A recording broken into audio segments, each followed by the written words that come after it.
अब हम पढ़ेंगे technology transfer agencies in India, इनके बारे में अब हम डिटेल में देखेंगे। ठीक है, एक एक करके देखते हैं। चलो,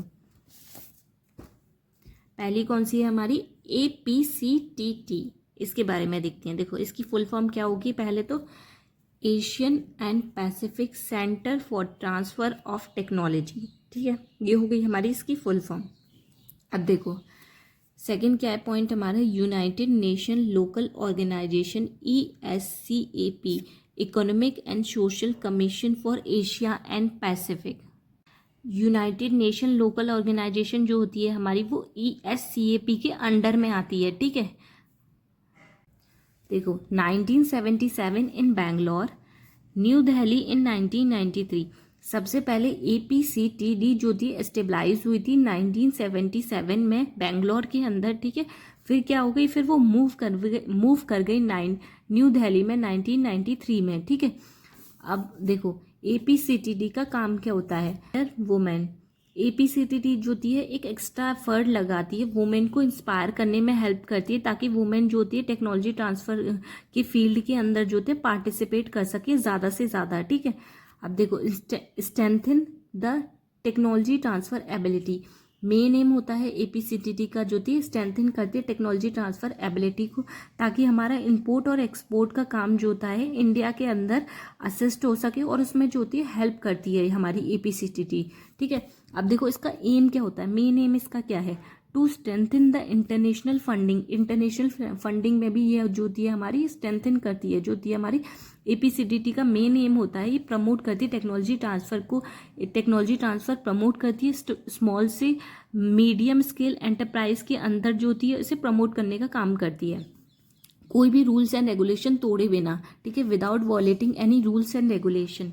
ठीक है, अब देखो ये किस किस एरिया के अंदर वर्क करती है APCTD, area on which it work. ठीक है, इंस्टीट्यूशनल बिल्डिंग्स के अंदर ये इसका काम होता है, स्टडीज़ में इसका काम होता है, countries in Asia and Pacific region can benefit from it. ठीक है, इसमें होता है development of business and HRD, इसके अंदर जो होता है इसका वर्क होता है APCTD का। ठीक है, समझ में आ गया। नेक्स्ट पढ़ते हैं हम NRDC। देखो NRDC क्या है हमारा, NRDC की फुल फॉर्म क्या होगी हमारी, नेशनल रिसर्च डेवलपमेंट कॉरपोरेशन। ठीक है, NRDC stabilize in 1953 by government of India, government of India के द्वारा जो थी ये स्टेबलाइज हुई थी 1953 में। ठीक है, इसका भी वर्क होता है इंस्पायर करना और इम्प्रूव करना। ठीक है, अब देखो 4,800 एंटरप्रेन्योर्स। NRDC क्या होती है, NRDC का काम होता है लाइसेंस प्रोवाइड करना, टेक्नोलॉजी फील्ड के अंदर जो भी लोग आते हैं उन्हें लाइसेंस प्रोवाइड करने का काम होता है ये, और ये इसका अदर वर्क भी होता है, स्मॉल से मीडियम स्केल इंडस्ट्रीज को भी लाइसेंस प्रोवाइड करने में हेल्प करती है। ठीक है, अब देखो made strong contact with scientific and industrial community. NRDC जो होती है हमारी बहुत पुरानी है, मतलब 60 से 60 साल हो चुके हैं इसे। तो इसने क्या है इंडस्ट्री के अंदर जो थे अपनी स्ट्रॉन्ग कॉन्टेक्ट बना लिए हैं, रिसर्च फील्ड के अंदर, इंडस्ट्री कम्युनिटी के अंदर इसके बहुत स्ट्रॉन्ग कॉन्टेक्ट्स हैं। ठीक है, उसने इसने बना लिए हैं। अब देखो क्या काम होता है इसका, मेन एम क्या होता है, promote develop and commercialise the technology from R&D institute and private sector. इसका जो होता है मेन गोल क्या होता है, ये टेक्नोलॉजी जो पेटेंट हो चुकी हैं, ठीक है, जो डेवलप हो चुकी हैं, डिस्कवर हो चुकी हैं, ठीक है, उन्हें स्पॉन्सर करने का काम होता है NRDC का, और उसे मार्केट लेवल तक ले जाने का काम भी जो होता है इसी का होता है। ठीक है, अब देखो NRDC का इन्वॉल्वमेंट किस किस एरियाज में होता है, टेक्नोलॉजी ट्रांसफर फील्ड एरियाज में होगा, इन्वेंशन ऑफ न्यू प्रोडक्ट बनाने में होगा। ठीक है, promote and develop process from R&D university who work under ministry of science and technology, उसमें वर्क होगा। ठीक है, नेक्स्ट पढ़ते हैं अब हम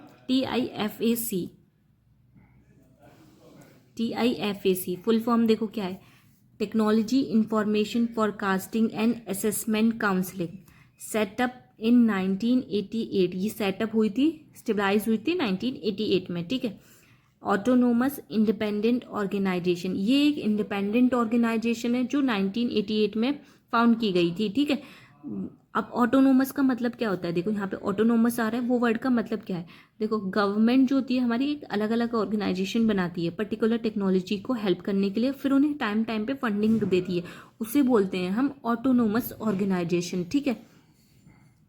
अब देखो अर्लियर चेयरमैन कौन थे इनके, डॉक्टर APJ अब्दुल कलाम, ठीक है।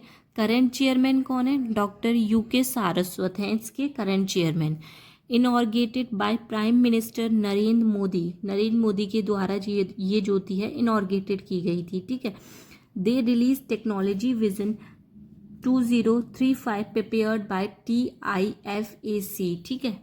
अब देखो ये इसका एम क्या होता है, कहाँ कहाँ ये वर्क करती है, एजुकेशन के फील्ड में वर्क करेगी TIFAC, ठीक है। एनवायरनमेंट के फील्ड में वर्क करेगी, medical science, health care and food manufacturing, in areas में इसका जो होता है काम होता है, ठीक है।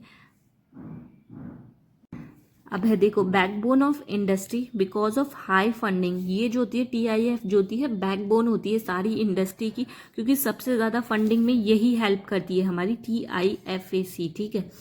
अब देखो to promote and support technology innovation and development, TIF जो होती है टेक्नोलॉजी को डेवलप करने के लिए और इनोवेट करने के लिए जो होती है सबसे ज़्यादा मदद यही करती है हमारी, प्रमोट करती है और सपोर्ट करती है, ठीक है। ये होगी हमारी फिनिश TIFAC। अब हम पढ़ते हैं BCIL क्या होती है, ठीक है हमारी।